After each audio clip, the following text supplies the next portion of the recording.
ಅವ್ರು ಹೇಳ್ತಾ ಇದ್ರು, ನಾವು ಅಪ್ಪು ಸರ್ನ ಭೇಟಿ ಮಾಡೋದಕ್ಕೆ ಹೋದಾಗೆಲ್ಲ ನಮ್ಮನ್ನ ದೂರ ತಳ್ದೆ ಹತ್ರಕ್ಕೆ ಕರ್ಕೊಳ್ತಿದ್ದವರು ಚಲಪತಿ ಸರ್ ಅವರು. ನಾವು ಅವ್ರ ಜೊತೆಗೆ ಅಷ್ಟು ಅಟ್ಯಾಚ್ ಆಗ್ಬೇಕು ಅಂದ್ರೆ ಚಲಪತಿ ಅವರು ಬಹಳ ಮುಖ್ಯ ಕಾರಣ ಅಂತ ಹೇಳಿದಾಗ ಚಲಪತಿ ಅವರು ಒಂದು ಮಾತನ್ನ ಹೇಳಿದ್ರು, ಅಂತಹ ಒಂದು ವ್ಯಕ್ತಿಯ ಜೊತೆಗಿದ್ದು ನಾವು ಕೂಡ ಪಾಲಿಶ್ ಆದ್ವಿ ಜೀವನದಲ್ಲಿ.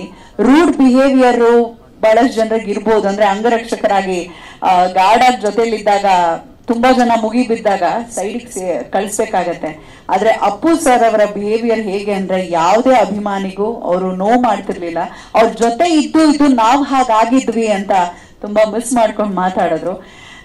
ರಘುವದ್ದಿ ಅವ್ರದ್ದು ಯಾವಾಗ್ಲೂ ಒಂದು ಸ್ಲೋಗನ್ ಏನಪ್ಪಾ ಅಂತ ಹೇಳಿದ್ರೆ, ಸಾಯಂಕಾಲದವರೆಗೂ ನಾವು ಅಭಿಮಾನಿಗಳಲ್ಲ, ಸಾಯೋವರೆಗೂ ರಾಜವಂಶದ ಅಭಿಮಾನಿಗಳು ನಾವು ಅಂತ ಬಹಳ ಪ್ರೀತಿಯಿಂದ ನಡ್ಕೊಳ್ತಾರೆ. ಕಾರಣಾಂತರಗಳಿಂದ ಇವತ್ತು ವಿಶ್ವ ಅಂತ ಹೊಸಪೇಟೆಯ ಮತ್ತೊಬ್ಬ ಬಹಳ ದೊಡ್ಡ ಅಭಿಮಾನಿಯಲ್ಲಿ ಒಂದು ದೊಡ್ಡ ಪುತ್ಥಳಿಯನ್ನ ಇನ್ನು ಅನಾವರಣ ಮಾಡಿದ್ದಾರೆ. ವಿಶ್ವ ಇವತ್ತು ಬಂದಿಲ್ಲ. ಅವರ ಪರವಾಗಿ ಎಲ್ಲ ಅಭಿಮಾನಿಗಳ ದನಿಯಾಗಿ ರಘುವದ್ದಿ ಅವ್ರ ಮಾತನ್ನು ಕೇಳೋಣ. ಏನ್ ಹೇಳ್ಬೇಕಂತೇಳಿ ನಂಗೆ ಗೊತ್ತಾಗಿಲ್ಬಿಡ್ರಿ. ಯಾಕಂದ್ರೆ ಇದು ಟ್ರೇಲರ್ ನೋಡಿದಾಗನ ಮುಂಚೆ ನೋವು ಆಗತ್ತೈತಿ, ಎದ್ದು ಹೋಗ್ಬೇಕಂತಿದ್ರು ಹೊರಗೆ. ಯಾಕಂದ್ರೆ ಇವತ್ತಿಗೂ ನಮ್ಗೆ ಅವ್ರ ಮುಖ ನೋಡಿದ್ರೆ ಒಂದು ಒಳಗೆ ಬಂದ್ಬಿಡ್ತೈತಿ. ರಾತ್ರಿ ನಿದ್ದೆ ಬರಂಗಿಲ್ರಿ, ಹೆಸರು ಆಗ್ಬಿಡ್ತೈತಿ. ಅಂದ್ರೆ ನಂದು ಎಂತ ದರಿದ್ರ ಅಂದ್ರೆ ರೀ, ಅಭಿಮಾನಿಯಾಗಿ ನನ್ನ ದೊಡ್ಡ ದರಿದ್ರ ಅನ್ಕೊಂತೀನಿ ಅವ್ರಿಗೆ.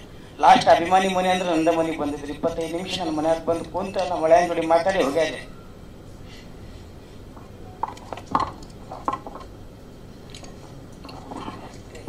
ರಕ್ತ ಚಿತ್ರ ಕೊಳ್ಳೇರಲ್ಲಿ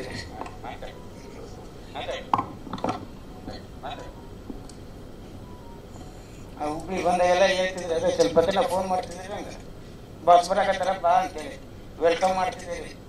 ಅವ್ರ ಪಿಕ್ಚರ್ ಬಂದ್ರೆ ನೆಕ್ಸ್ಟ್ ನೆಕ್ಸ್ಟ್ ನೆಕ್ಸ್ಟ್ ಅಂತಿದ್ದೆ. ಜೇಮ್ಸ್ ಲಾಸ್ಟ್ ಆಗ್ಬಿಡುತ್ತೆ. ಅದಾದ್ಮೇಲೆ ಜೇಮ್ಸ್ ಮೂವಿ ಮಟ್ಟ ಜೇಮ್ಸ್ ನೋಡಿಲ್ಲ, ಗಂಧದ ಗುಡಿನೂ ನೋಡಿಲ್ಲ. ಇದು ಮಟ್ಟ ಮೂವಿ ಯಾಕಂದ್ರೆ ಹೋಗಿ ಕುಂತವೊಮ್ಮೆ ಅವಳು ಬಂದ್ಬಿಡ್ತೈತಿ. ಏನಂತ ಹೇಳಿರಿ, ಈಗ ಅದೇ ಹೇಳಿದ್ರಲ್ರಿ ಅಕ್ಕರೆ, ಸಾಯಂಕಾಲ ಮಟ್ಟ ಅಭಿಮಾನ ಎಲ್ಲ ಸಾಯೋವರೆಗೂ ಅಭಿಮಾನ. ಈಗ ಬಂದು ಅಭಿಮಾನ ಇಲ್ರಿ, ನಾವು ಒಳಗಡೆ ರಕ್ತದಿಂದನೇ ಐತ್ರಿ ರಾಜವಂಶ. ನಾವು ಹುಟ್ಟು ತಾಯಿಯಿಂದೇನೆ ರಾಜವಂಶದ ಅಭಿಮಾನಿ ಏನು ಆಗಿಲ್ರಿ. ಅದ್ರ ನಾ ಸಾಯೋವರೆಗೂ ನನ್ನ ಮಕ್ಕಳು ನನ್ನ ಮೊಮ್ಮಕ್ಕಳು ಸಾಯೋವರೆಗೂ ನಾವು ರಾಜವಂಶದ ಅಭಿಮಾನ ಇರಲಿ. ಯಾಕಂದ್ರೆ ದೊಡ್ಡ ಮನೆ ಆಶೀರ್ವಾದ ನಮ್ಗೆ ಸಾಯೋ ಮಟ್ಟ ಇರ್ತೈತ್ರಿ. ಪ್ರತಿಯೊಬ್ಬರಿಗೂ ಕೇಳ್ಕೊಳೋದ ಈ ರತ್ನ ಮೂವಿ ನೋಡ್ರಿ. ಯಾಕಂದ್ರೆ ನಮ್ಮ ನೋವು ಏನೈತಿ ಇದ್ರೊಳಗೆ ತೋರ್ಸ್ಯಾರಿ ಅಭಿಮಾನಿಗಳಿಗೆ. ಜೇಮ್ಸ್ ಗಂಧದ ಗುಡಿ ನೋಡಿಲ್ಲ ಅಂದ್ರಿ, ಆದ್ರೆ ರತ್ನ ನೋಡ್ಲೇಬೇಕು. ರಘು ಅವರೇ, ನೀವು ಮತ್ತೆ ಎಲ್ಲ ಅಭಿಮಾನಿಗಳು, ಅಪ್ಪು ಸರ್ ಅಭಿಮಾನಿಗಳು ನೋಡ್ಲೇಬೇಕಾಗಿರುವಂತಹ ಚಿತ್ರ. ದಯವಿಟ್ಟು ಪ್ರೋತ್ಸಾಹಿಸಿ ಅಂತ ಹೇಳ್ತಾ